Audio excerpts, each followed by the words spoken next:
नमस्कार। आज हम बात करेंगे डर के बारे में। ये एक ऐसा एहसास है जिसे हम सब जानते हैं, लेकिन क्या कभी सोचा है कि डर कब एक सीमा लांघकर फोबिया बन जाता है? आज के इस सफर में हम इसी फोबिया की गहराइयों में उतरेंगे और ये जानेंगे कि इसे कैसे संभाला जा सकता है, ताकि डर हमारी जिंदगी पर कब्जा न कर ले। चलिए, एक सवाल से शुरुआत करते हैं। क्या कभी ऐसा लगा है कि कोई एक डर आपके फैसलों को कंट्रोल कर रहा है? मतलब शायद ऊंचाई का डर दोस्तों के साथ पहाड़ों पर जाने से रोक देता है, या फिर लोगों के सामने बोलने का डर एक अच्छी नौकरी का मौका हाथ से निकलवा देता है। अगर ऐसा कुछ भी महसूस होता है, तो ये जानना बहुत ज़रूरी है कि ये सिर्फ एक इंसान की कहानी नहीं है। लाखों लोग ऐसा ही महसूस करते हैं। तो आज हम क्या क्या देखने वाले हैं? सबसे पहले हम समझेंगे कि फोबिया आखिर है क्या, और ये हमारे रोजमर्रा के डर से अलग कैसे है। फिर हम इसके अलग अलग प्रकारों को पहचानेंगे। इसके बाद हम दो बहुत मजबूत समाधानों की दुनिया में चलेंगे, एक जो आधुनिक विज्ञान हमें देता है और दूसरा जो योग की हजारों साल पुरानी समझ हमें सिखाती है। और सबसे मजेदार बात, हम देखेंगे कि कैसे इन दोनों को मिलाकर एक ज्यादा असरदार रास्ता बनाया जा सकता है। तो चलिए, सबसे पहले और सबसे बुनियादी सवाल पर आते हैं। फोबिया आखिर है क्या? अक्सर हम डर और फोबिया को एक ही तराजू में तौल देते हैं, पर सच तो ये है कि इनमें जमीन आसमान का फर्क है।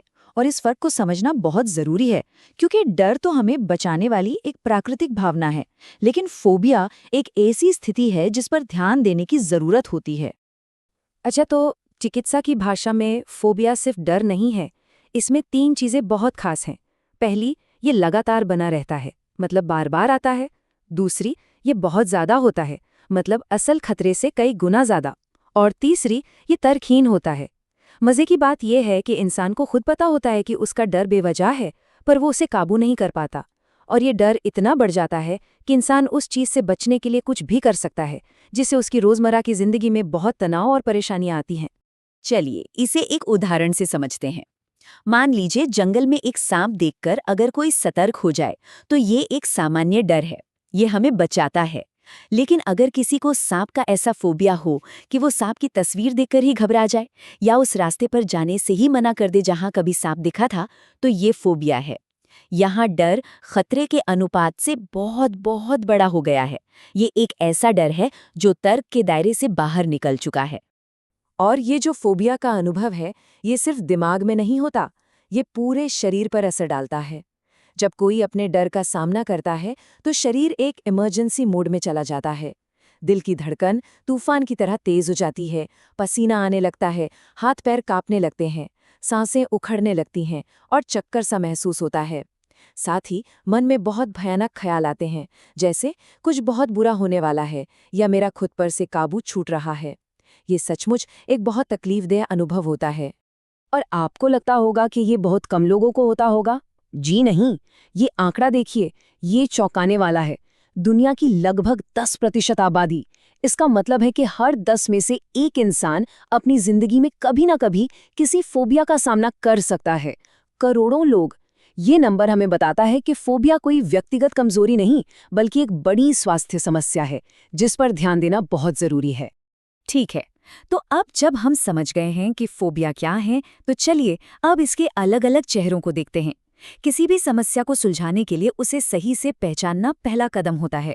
फोबिया किस तरह का है, ये जानना उसके सही प्रबंधन के लिए बेहद जरूरी है। विशेषज्ञ फोबिया को मोटे तौर पर 3 बड़ी श्रेणियों में बांटते हैं। ये हैं वो 3 मुख्य प्रकार। पहला है विशिष्ट फोबिया, जो सबसे आम है। ये किसी खास चीज या स्थिति से जुड़ा होता है, जैसे मकड़ी, ऊंचाई या बंद जगहों का डर। दूसरा है सामाजिक फोबिया, जिसे सोशल एंजाइटी भी कहते हैं। इसमें लोगों को सामाजिक जगहों पर अपमानित होने या गलत समझे जाने का बहुत ज्यादा डर होता है, जैसे स्टेज पर बोलना। और तीसरा है एगोराफोबिया। इसमें ऐसी जगहों से डर लगता है जहां से निकलना या मदद पाना मुश्किल लगे, जैसे भीड़ वाला बाजार या कोई बस। अब ये जो विशिष्ट फोबिया है ना, इसके भी अपने कुछ और प्रकार हैं। इन्हें डर के कारण के हिसाब से बांटा गया है, जैसे जानवरों से डर, जिसमें कुत्ते, सांप या कीड़े मकोड़े आते हैं। फिर है प्राकृतिक वातावरण से डर, जैसे ऊंचाई, पानी या तूफान का डर। तीसरा है विशेष परिस्थितियों से डर, जैसे हवाई जहाज में बैठना, लिफ्ट में जाना। और एक और है खून, चोट या इंजेक्शन से जुड़ा डर, जिसे देखकर कुछ लोग बेहोश तक हो जाते हैं। और हाँ, ये जानना बहुत जरूरी है कि फोबिया कोई मन का वहम नहीं है, ये एक बाकायदा पहचानी गई चिकित्सा स्थिति है। इसका निदान पेशेवर मानसिक स्वास्थ्य विशेषज्ञ करते हैं। वे DSM-5 और ICD-11 जैसी अंतर्राष्ट्रीय मानक किताबों का इस्तेमाल करते हैं। इनके जरिए ये तय किया जाता है कि लक्षण कितने गंभीर हैं ताकि सही इलाज हो सके। ये जो फोबिया का चक्र है ना, ये बड़ा दिलचस्प है। ये 4 पहियों पर चलता है। पहला, संज्ञानात्मक, यानी सोच का स्तर, जहां मन में भयानक विचार आते हैं, जैसे ये लिफ्ट जरूर गिर जाएगी। इन विचारों से दूसरा पहिया घूमता है। शारीरिक स्तर, जहां दिल तेज धड़कने लगता है। इस शारीरिक घबराहट से बचने के लिए तीसरा पहिया चलता है। व्यवहार, जहां इंसान लिफ्ट से दूर भागता है।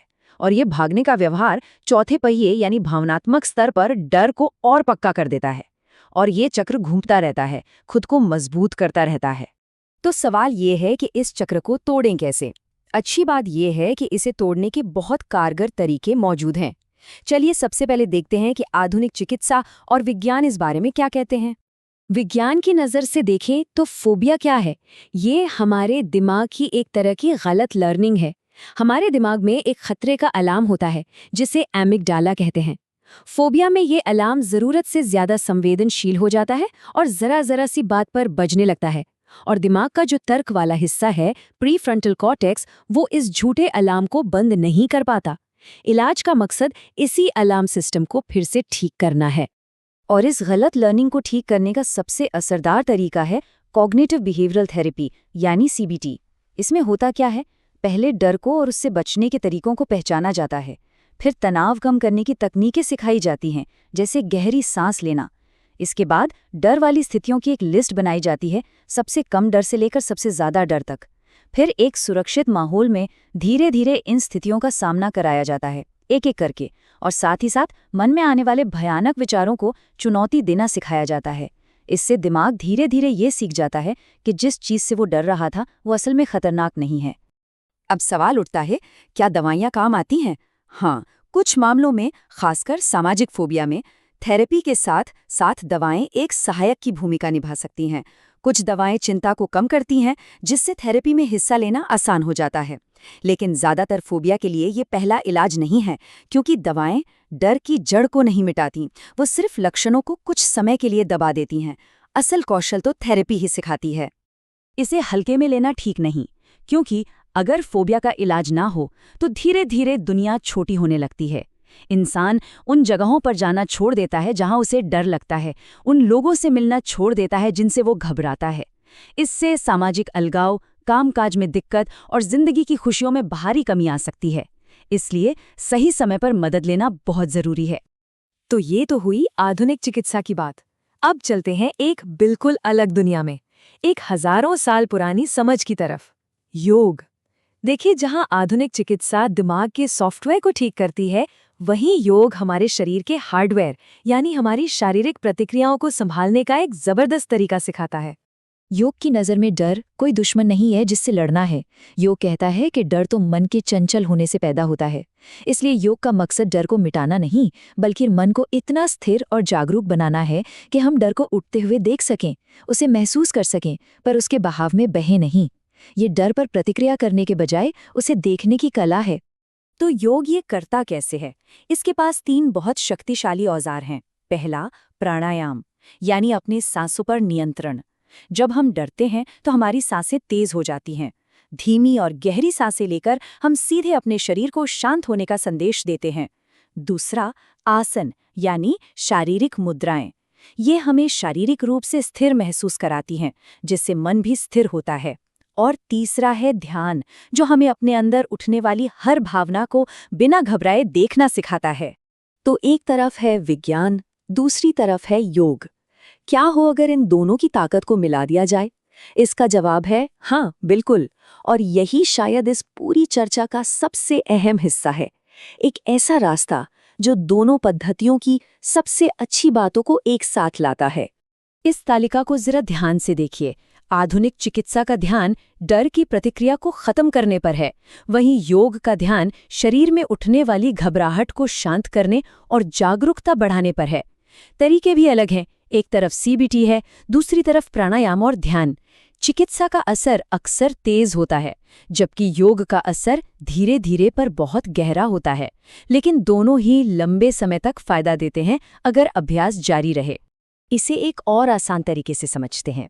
आधुनिक चिकित्सा डर के क्या पर काम करती है, यानी उस डर की प्रतिक्रिया को ही मिटाने की कोशिश करती है, जबकि योग डर के कैसे पर काम करता है, यानी जब डर उठता है तो हमारा शरीर उस पर कैसे प्रतिक्रिया देता है, उसे संभालना सिखाता है।